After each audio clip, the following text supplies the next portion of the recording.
All right, and we have public comments. This is the item I was gonna, I think we'll take the public comment first. It's related to this, so I think we'll do that first. Kent Seleska, if you want to come up.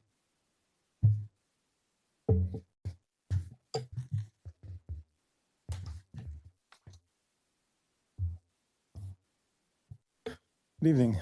I'm going to read from a letter that I sent last week to the City Council. Greetings, Mayor Patrick Hanlon and Hopkins City Council. I'm writing to express my frustration and embarrassment with Council Member Ben Goodlund. There are a few different issues, but tonight I want to focus on your most prominent campaign promise to be fiscally conservative in order to save the city money. But your votes and your behavior prove otherwise. On the vote to change election years for council member to even years, the city could have saved $75,000 on the last election alone, with an average savings of $66,000 over the past 6 elections by aligning the voting year with other local and national elections.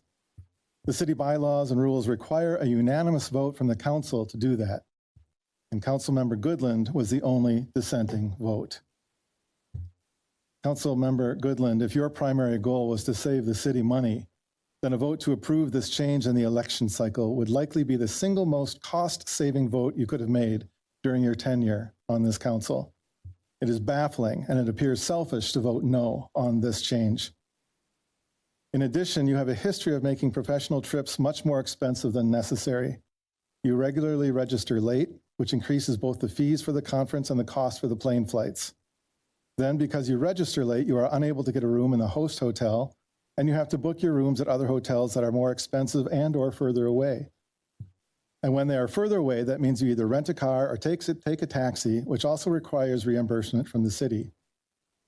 For someone who claims to have a desire to save money, this is not how professional travelers save money. The most recent example of your fiscal irresponsibility and embarrassing behavior involves your most recent trip to Washington, D.C., for the Congressional City Conference on March 10th to 12th, 2025. It was a 3-day conference, but for some baffling reason, you decided to fly out on the second day, missing almost all of the conference. It seems you did arrive in time, however, to fall asleep during a meeting with representatives from Minnesota Senator Tina Smith on the 3rd day of the conference. And this wasn't just a quick nodding off. It was a full-on sleep with arms crossed and head back on the back of the chair, surrounded by other attentive council members from around the state. And I included, those photos were sent around, and I included those in my letter as well. And short of anything illegal, this is about as immature as a grown city council member can be. I don't know who took the pictures of you sleeping in the meeting or how they got back to Minnesota, since you were the only member of council to be at this conference. But it shows that people on the national level have their eyes on what we do here in Hopkins. It is an embarrassment to all of us in Hopkins that this behavior of yours is what city colleagues on the national level see about us here in Hopkins. With this level of financial irresponsibility, lack of care, and disregard for the residents and staff of the city of Hopkins, it seems the best course of action would be for you to resign. If we can. Okay. Time here. And at the very least, we deserve a formal apology from you, and either return the money or be banned for any future city-related travel. And I'm not asking for a defense of this behavior. I'm asking that you take ownership of your embarrassing behavior and simply give a short, mature response like, "I'm sorry, and I will do better." So that's a lot to take in. Thank you.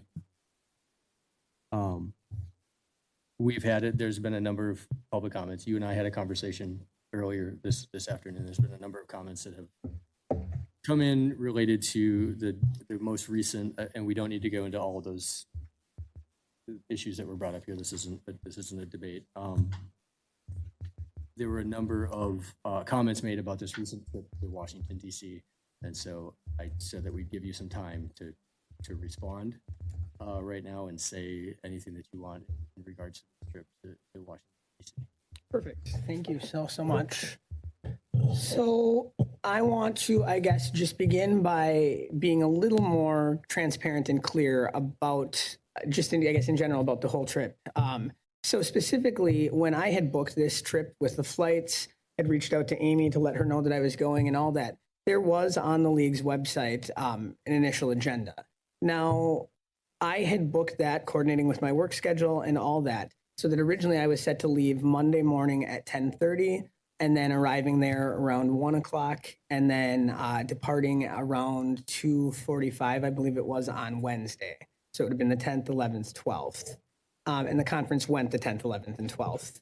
I had never been to a Washington, D.C. conference before and did not know, because you can't know what you don't know, did not know that that they make a lot of adjustments and changes to those schedules. The only other conference I'd been at was Tampa Bay, and there was virtually no adjustments to that schedule. On that Saturday before I left, which would have been the 8th of March, we received first an email stating that that they were able to secure visits with both Tina Smith and Amy Klobuchar.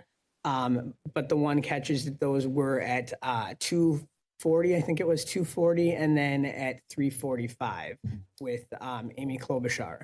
And so I immediately bristled and went, oh, wow, I think that would be really important to the residents of Hopkins. It was certainly important to me to represent Hopkins with both of our sitting senators. And so now having that amended schedule, I was interested in seeing whatever I could possibly do to change my original bookings to go to both of those.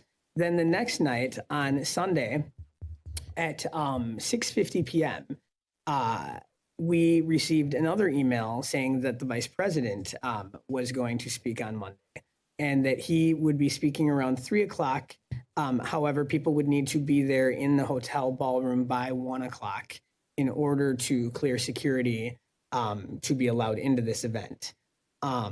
So that night, Sunday night, I found that out at 10 to 7. I ended up calling Delta and was on for a very long time, explained the entire situation to Delta. They were absolutely terrific and accommodating and were waiving all the change booking and change schedule fees. So it did not cost the city of Hopkins a single penny more. And I was very pleased that they were able to amend my original bookings. Because for me, I viewed when I looked at the agenda, the priority for this to be Capitol Hill Day, and then on Tuesday, the Capitol Hill training. And so when they did that, they were able to book me on the Tuesday morning flight at 10:30 a.m. and then returning back on Thursday, the 13th at 7:30 a.m. back to Minneapolis. And so I was very pleased that that did not cost any more money. I made that switch, which allowed me then to be able to get to meet both of the senators. I was very pleased with just in general, overall, with what I was able to accomplish in this trip. On Tuesday, I got there. We had a speech from the president of the NLC. So I was there for that. And then right after that, we had training for Capitol Hill Day. I'd never been to Capitol Hill Day before, so that was quite valuable. And then there were some networking opportunities afterwards. That Tuesday night, I had a terrific networking dinner. I was invited. It was really wonderful with the representatives and council members and city staff from the city of Edina. So that was really nice to be able to go out with them and talk and share, just kind of network and share stories and tips and how DC was going. And then on Wednesday, we were to be at the state office buildings at 8:30 p.m. So for security clearance. And then the very first meeting that we had planned and approved was for our brand new state representative, Kelly Morrison.